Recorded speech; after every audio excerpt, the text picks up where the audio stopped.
દેવ દેવ નમસ્તેસુ ભૂત ભાવન પૂર્વજ તદ્વિજાનિ યજ્ઞાનમ આત્મતત્વમ નિદર્શનમ.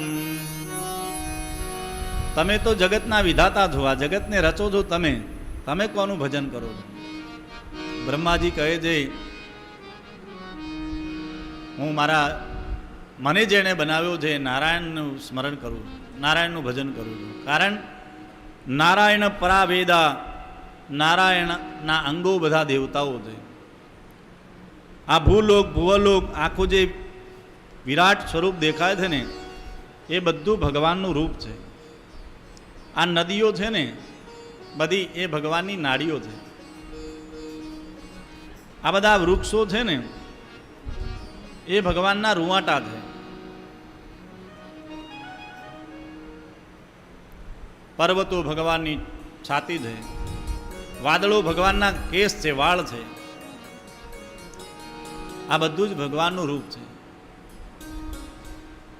પિતાજી એ કેવી રીતના બને બતાવો?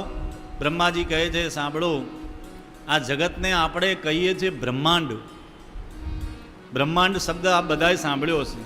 બ્રહ્માંડ કેમ કહીએ છીએ? બ્રહ્મ એટલે પરમાત્મા અને અંડ એટલે ઈંડું.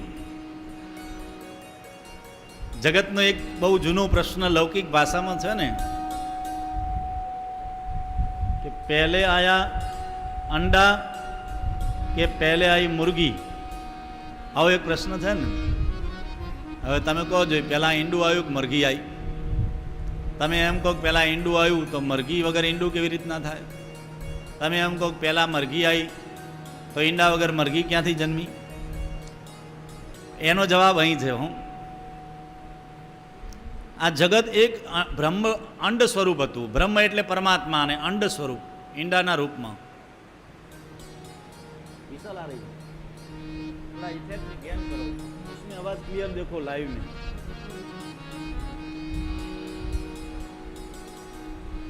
બ્રહ્મ, બ્રહ્માંડ, બ્રહ્માંડ રૂપી પરમાત્મા રૂપી એક મોટું ઈંડું હતું. મોટો એક અંડ હતો.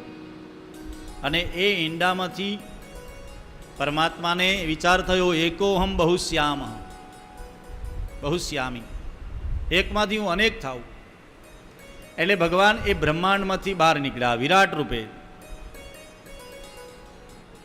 એમાંથી ભગવાન નારાયણ પ્રગટ થયા. બ્રહ્માજી કહે છે, એક દિવસ હું જ્યારે પ્રગટ થયો ને ત્યારે મને ખબર નહીં કે હું કેવી રીતના પ્રગટ થયો, કોણ છું, ક્યાંથી આવ્યો, મારે શું કરવાનું છે. સંસારમાં ઘણીવાર તમે જોજો, ઘણી વસ્તુ આપણને સમજાય નહીં, પણ આપણે બધા પ્રયાસ કરીએ, અંતે થાકીને હારીને ભગવાનને માનીએ, ધર્મને માનીએ, એના કરતાં પહેલેથી જ માની લઈએ તો. ઘણા લોકો એકદમ કશું ના ચાલે ને દુનિયામાં પછી ભગવાનને માને, પણ ભગવાનની શક્તિ સર્વત્ર છે.